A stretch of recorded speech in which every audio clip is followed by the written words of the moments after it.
Bagi kalian yang masih menunggu pengumuman SKB nih, mari kita hitung-hitungan bagaimana sih caranya agar bisa lolos tes SKB dari tes SKD.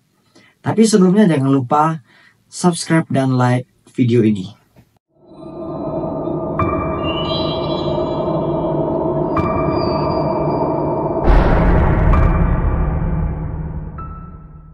Untuk mencapai nilai SKB, skema perankingan SKD CPNS adalah sebagai berikut. Yang pertama, hasil kelulusan SKD dihitung berdasarkan peringkat tertinggi peserta yang memenuhi nilai ambang batas. Nilai ambang batas ini artinya passing grade ya. Jadi setiap pelamar umum itu atau pelamar khusus itu ada passing grade-nya.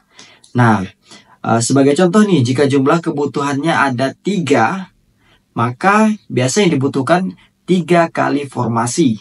Jadi 3 dikali 3 sama dengan 9 yang akan lanjut ke tahap SKB. Itu berdasarkan hasil peringkat yang tertinggi. Nah, untuk yang di bawah nilai ambang batas biasanya tidak diikutkan. Oke, selanjutnya yang kedua. Nilai tes karakteristik pribadi atau TKP, tes intelijensia umum atau TIU, dan tes wawasan kebangsaan atau TWK dihitung secara berurutan.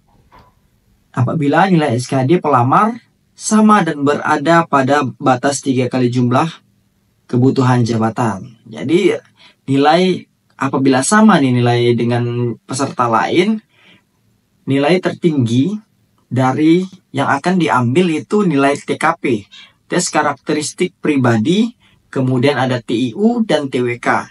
Jadi ada tingkatannya, nilai TKP lebih tinggi itu yang masuk. Apabila nilainya sama, ini kasusnya ya.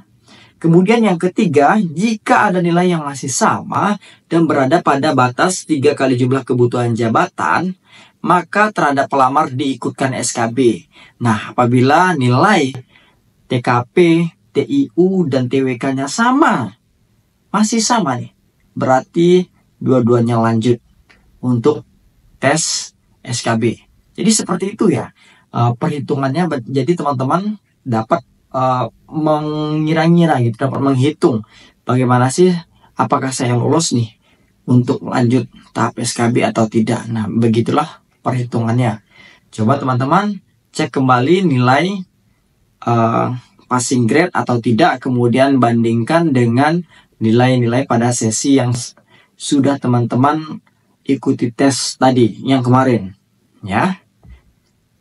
Oke nih, nilai ambang batas akan saya beritahu. Yang pertama, kategori pelamar umum. Kategori pelamar umum TWK-nya 65 ambang batasnya, kemudian TIU 80, TKP 166. Jadi nilai ambang batasnya itu 65, 80, dan 166. Nilai kumulatifnya tidak ada. Jadi seperti itu ya kalau pelamar umum. Kemudian putra putri Kalimantan juga sama, TWK 65, TIU 80, TKP 166. Nilai kumulatifnya juga tidak ada. Selanjutnya ada cum laude. Nah, cum laude ini TWK-nya tidak ada, kemudian TIU-nya 85, lalu TKP-nya juga tidak ada. Yang penting di TIU-nya 85 dan nilai kumulatifnya ada. Nilai kumulatifnya minimal 311. Lalu diaspora kurang lebih sama dengan cum laude. Dia TWK-nya juga tidak ada passing grade. Lalu TIU 85, TKP-nya juga tidak ada. Nilai kumulatifnya minimal 311. Kemudian penyandang disabilitas, TWK-nya tidak ada batasnya, nilai passing grade-nya. Kemudian TIU 60, TKP-nya tidak ada nilai ambang batas, tapi minimal nilai kumulatifnya ada 286. Selanjutnya putra putri wilayah Papua, TWK-nya tidak ada nilai ambang batas, TIU-nya 60, kemudian TKP-nya tidak ada nilai ambang batas, tapi minimalnya 286 nilai kumulatif.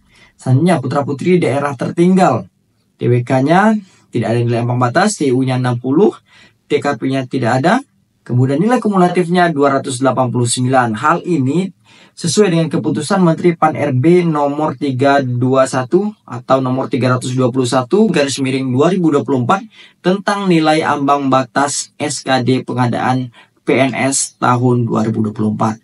Nah, seperti itulah apabila teman-teman ingin lanjut lolos ke tahap SKB. Semoga sukses. Wassalamualaikum warahmatullahi wabarakatuh.